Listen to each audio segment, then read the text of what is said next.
মিথ্যে কথা, কবি শঙ্খ ঘোষ।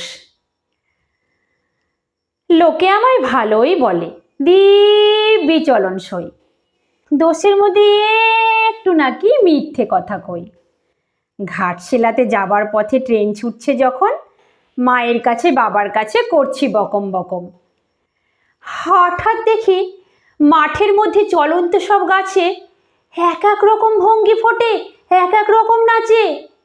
ও মা, দেখো নৃত্যনাট্য!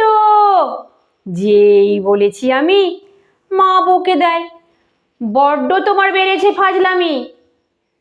চিড়িয়াখানার নাম জানো তো? আমার সেজো মেশোর। আদর করে দেখিয়েছিলেন পশুরাজের কেশর।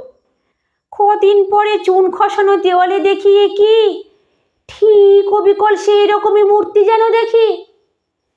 ক্লাসের মধ্যে যেই বলেছি সুরঞ্জনার কাছে, জানিস আমার ঘরের মধ্যে সিংহ বাঁধা আছে। অমনি শুনতে পেয়ে দিদিমণি বলেন, শোনো, এসব কথা আর যেন না শুনি কখনো। বলি না তাই সেসব কথা, সামলে চলি খুব।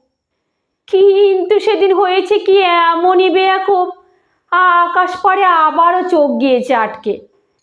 শরৎ মেঘে দেখতে পেলাম রবীন্দ্রনাথকে।